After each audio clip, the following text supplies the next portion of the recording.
Gusto nyo mag-cabin, okay na okay siya kasi meron siyang fireplace. Yung itsura ng yurt.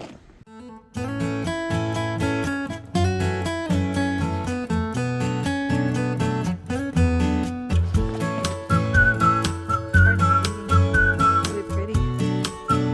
Nice place.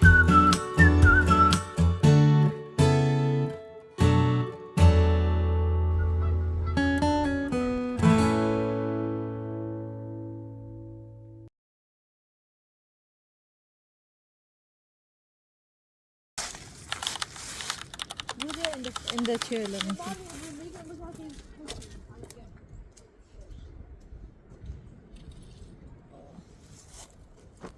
Mommy, squish me in front of the camera. Mommy,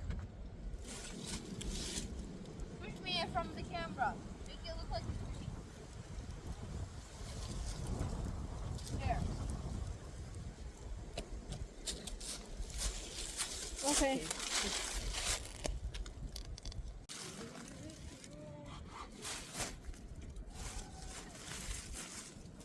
Mommy?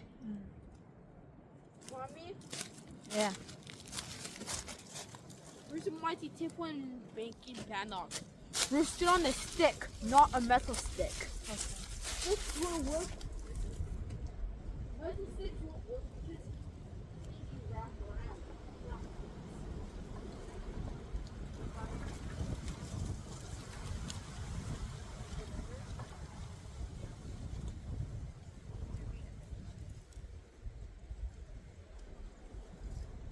Jerk the holes.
Yeah.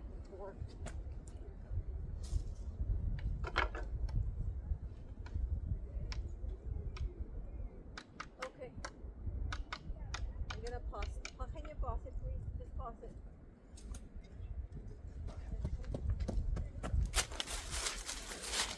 Thank you, Lincoln.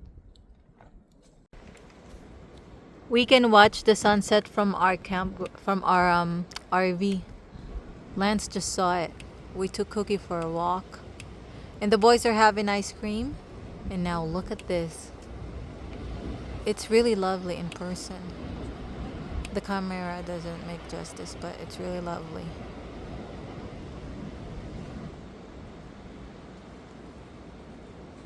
What? Ngayon ay 9:17 na ng gabi. At yung mga bata, naligo sila. Ako, hindi ko paliguan yung buhok ko kasi baka gumising na ako, basa pa rin siya. Yung mga bata, hindi ko talaga alam kung paano tutuyuin. Ayan, basang-basa oh. Yes. I'm just showing your hair is very wet. Sobrang basang-basa pa rin siya. Kasi dito, pag gumamit ako ng blower, puputok ko yung fuse dito sa ano namin. May paraan ba kayo para matuyo yung buhok ng walang blower? Hindi ko kasi alam kung paano siya. Ginaano ko lang siya, tinatwalya ko lang siya ng tinatwalya, tapos tawag dito brush. Sana matuyo agad siya kasi gabi na. 9 ano na oh. Naglalaro sila para matuyo habang naghihintay silang matuyo yung buhok nila. Anyway, so pakita ko sa inyo ngayon kung anong aking ginagawa. So ito ang aking ginagawa sa kasalukuyan, mug cake. Gawa ako ng mug cake. Tapos hindi ko nadala yung yung hot cocoa sa bahay. Pinili ko na wag siyang dalhin. So, naghanap ako ng pwede kong magawang hot cocoa. Meron kami nitong Hershey S'mores. Yung lahat na ng kailangan mo para gumawa ng s'mores nandito na. So, ginamit ko yung Hershey's niya. Bukas sa store, bibili ako ng pang hot cocoa. Tapos, eto, gawa ako ng mug cake. Pagkatapos, maglaro lang kami ng mga bata ng boggle. At pagkatapos ay baka by that time tuyo na yung buhok nila. Pero kung may alam po kayong paraan kung paano hook ng walang hair blower, comment down below po. Kasi basang-basa talaga. Ano talaga ako, kuskus ako ng kuskus ng tuwalya. Tapos ayan oh, basang-basa pa rin siya. Kapal kasi ng buhok ng mga bata. Ay, update ko po pala kayo sa weather. Yung weather dito, kagabi, sobrang natakot talaga ako. Sabihin ko sa inyo, natakot talaga ako sa weather kahapon. Tinignan ko yung alarm clock ko, 3:30 na, gising pa ako. Tapos si Cookie, hindi ko alam kung dahil wala yung daddy niya rito o hinihintay niya yung daddy niya. Natutulog siya, tapos bigla siyang tatayo, tapos parang magiging alerto na mukhang parang kakahol sa pinto. Pag gano'n ang ginagawa niya, natatakot ako kasi naiisip ko, baka may nasa tabi ng pinto, baka gano'n, may tao. Naiisip ko.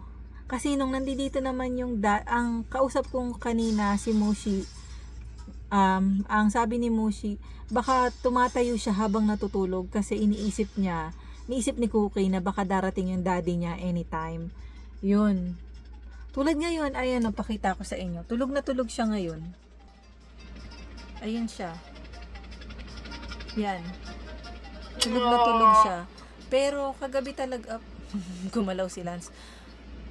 Pero kagabi talaga, ano si Cookie, natutulog na siya, tapos bigla siyang gagalaw, tatayo, tapos yung parang kakahol, ganun. Kaya 3:30 na, ayan yung eye bag ko. Usually, lumalaki lang to na dalawa lang ang rason kung bakit nagkakaganito ako. Either, nagpa-puffy lahat yung mukha ko kapag yung allergy ko ay umaariba o puyat. Pero eto, puyat. Tinignan ko yung alarm ko, 3:30 na. At saka kasi grabe din yung hangin kagabi. Talagang yung RV umuuga. Talagang matindi yung windstorm. Ngayon may windstorm na naman, nagbibigay na sila ng alert na baka magkaroon ng brownout. Sana wag magkaroon ng brownout. Although nakaranas na kami rito ng brownout 2 years ago. Kami lang ng mga bata. Nangyari siya habang tulog kami. Naramdaman ko na nag-brownout na. Tulog na kami ng lahat eh. Kaya ang ginawa ko, yung sleeping bag namin, pinatong ko sa ibabaw ng mga bata. Mainit yung sleeping bag. Yun ang kwento. At naway maging maayos ang lahat at matuyo na ang buhok ng mga bata. At kain tayo ng mug cake na gagawin ko pa lang. Na-try niyo na ba ang mug cake? Eto, actually mas mura kung gagawa ka ng instant mo na mug cake. Pero kapag ka gusto mo yung mabilisan na ito. Alam niyo yung magandang gawin. Magandang gawin, no? Pagka yung sa baking yung mabilisan na. Kung may time kayo, i-share ko lang po to sa inyo. Kung may time kayo, kung ano yung amount ng dry ingredient para sa halimbawa chocolate cake, cupcake, kung ano yung dry ingredients, pag samasamahin niyo na, tapos lagyan niyo ng tag kung kailan niyo ginawa, tapos lagyan niyo ng tag kung ano yon. Halimbawa naman sa banana loaf, pag samasamahin niyo na rin yung flour, yung baking soda, yung baking powder, sugar, salt, kung chocolate ang ilalagay nyo, yun, pag samasamahin nyo na rin yung ingredients. It's a ziplock, lagyan nyo ng date kung kailan nyo ginawa. Ganun din sa cookie, para next time, halimbawa, naisip nyo, ay gusto kong gumawa ng banana loaf. Ready na lahat ng dry ingredients nyo. I-add nyo na lang yung wet ingredients nyo, tulad ng itlog, gatas, yun, at saging. Ganon din naman sa cake. Sa, halimbawa, gawa na yung dry, na-prepare nyo na ahead of time yung dry ingredients sa cake, ilalagay nyo na lang yung gatas at itlog. O, di ba? Parang maganda siya talagang idea na meron ka ng instant mix na batter. So, eto. Yun nga lang, ang pagkakaiba, pag nasa ganito siya, ay super sealed. Kapag nasa Ziploc, sealed siya, pero hindi siya yung katulad nitong na super sealed na talaga siya. Meron kaming vacuum sa bahay. Food vacuum. Yun, mainam din yung gamitin. Pero kahit nasa Ziploc siya, okay lang siya as long as hindi siya malalagyan ng moisture. Try nyo minsan, pati sa pancake o hot cake. Di ba sa hot cake, ang sarap ng hotcake ng Pilipino. Actually, nakakamiss yung hotcake ng Pilipino. Yung kulay dilaw na mabigat sa tiyan. Kasi dito yung hotcake super fluffy. Yung hotcake sa Pilipinas, naalala ko nung high school kami, yung hotcake sa Pilipinas, magkano ba? 2 ba yun? Mabigat siya sa tiyan, tapos may margarine, tapos may asukal sa ibabaw. Margarine tsaka asukal. Ang sarap niya, nami-miss ko siya. Yun, di ba, sa hot cake, kasi dito super fluffy yung hot cake. Ganun naman kung ano yung kinalakhan mo, di ba? Yun ang masarap sa panlasa mo. Anyways, yun. Yun, ganun din sa hot cake. Kung gusto niyo na, limbawa, pag tungtong ng Sabado, laging yung Sabado nyo ay busy, ganon. Mainam din yun, yung hot cake, meron ng baking powder, meron ng asukal, salt, para ilalagay na lang sa pan. Good morning at mapagpalang araw po sa ating lahat. At kagabi ay sobrang grabe talaga ang windstorm. Etong kagabi ay nag-snowstorm at pagkatapos ay nag-windstorm. Ngayon ay, anong petsa ba ngayon? Saglit lang po. Ngayon, ito ang date. March 17 ng March 17, Tuesday. So, matindi talaga ang snowstorm kagabi kasi mas gusto ko pa yung snowstorm na mataas ang snow kaysa yung may halong hangin. Kasi yung hangin, iba siyang hangin. Yung para siyang buhawi. Ipo-ipo yata yun sa Tagalog, yung matinding hangin. Meron, kaalis lang nila. Siguro yun yung, sila yung nasa may isang cabin, umuwi na sila. Tapos, nag-frozen pala yung bintana kasi hindi siya double pane. Ayan dito yan sa loob.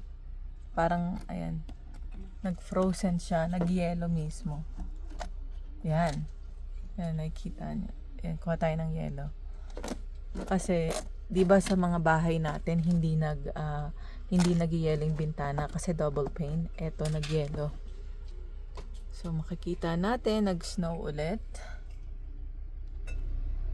Ayan na naman siya. Hello snow. Hindi na talaga siya mapigilan. Hindi siya papipigil. Nanggigigil ang snow. Kaya, eto namang baby, kailangan na siyang ilabas kasi patayo-tayo na siya. Tapos bumalik na naman dito. Nahiga ulit. Morning walk with Cookie. Or Tiger. Oh, make a wish. It's passing luck. Cardinal. Where? There.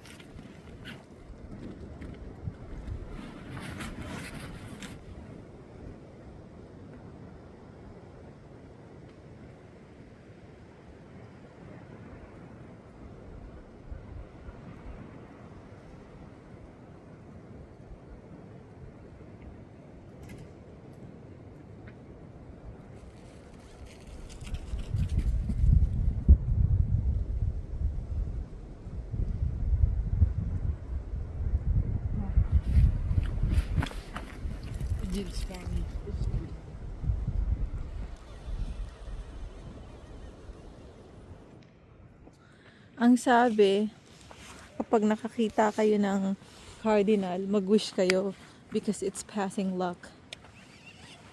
Did you make a wish, Han? It's still there.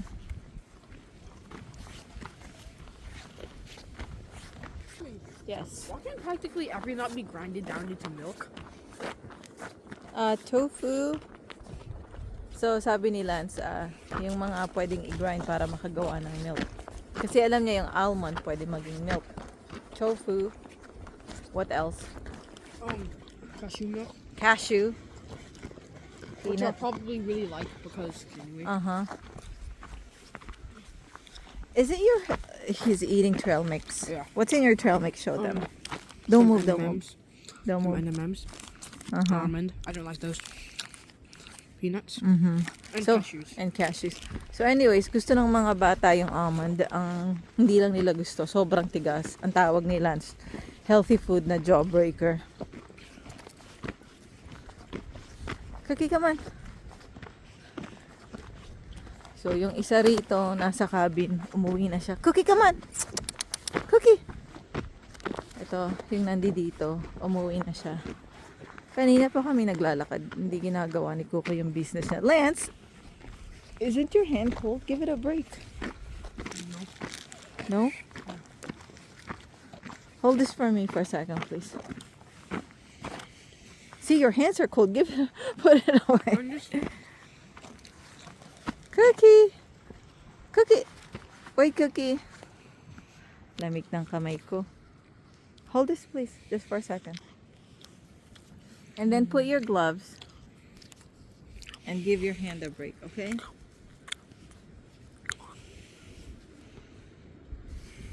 Okay. Put your gloves, hon. Give your hand a break. Come on, it's too cold.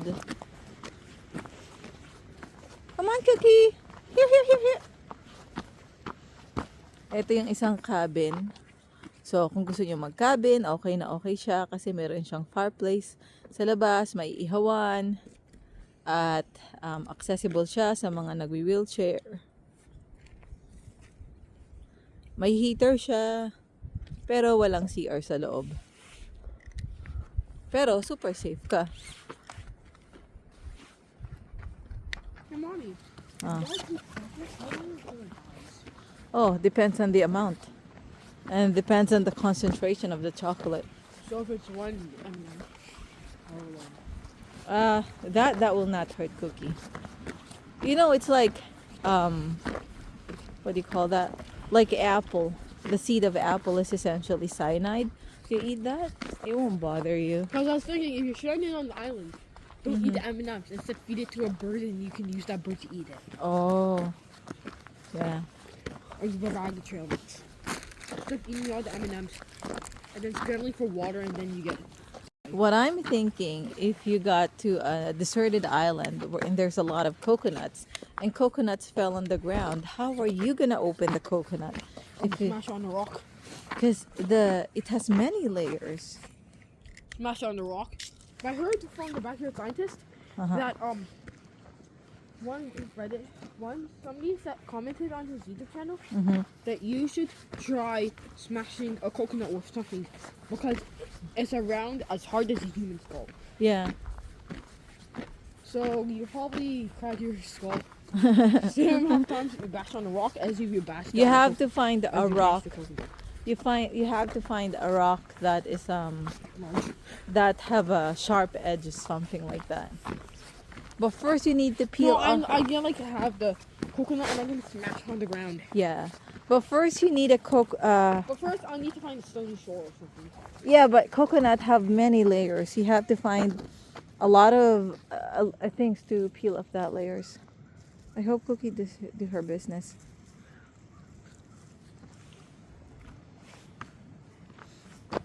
Come on, Cookie. So Lance, I'm gonna tell you something because in Philippines, the coconut is super useful. So there's this thing called bunot. Yeah. Bunot. It's the first layer of coconut. It's the shell, not the hard shell. It's like the fibrous part. Talking about like the free spot part. The fibrous, yeah. And let me guess, it can be easily struck into a ball.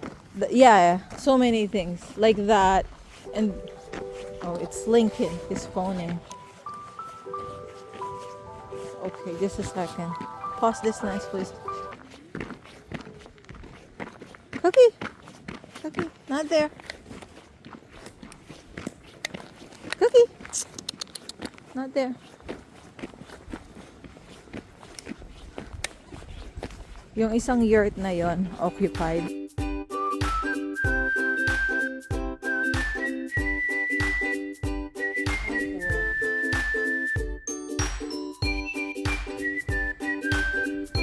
Let's go. Etong mga dadaanan natin ay hindi siya occupied. So, ganito yung itsura ng yurt. Yeah. May barbecue rin at accessible din siya para sa wheelchair. Cookie.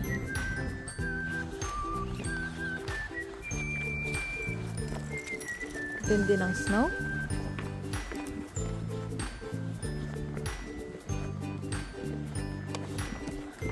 Ito namang yurt na to, occupied siya.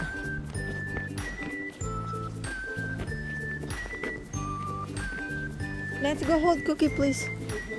Hold Cookie. You got her? Yeah. Oh, my glove. It's gone. I think I dropped my gloves. On your back. Cookie! Nalaglag yata yung gloves ko.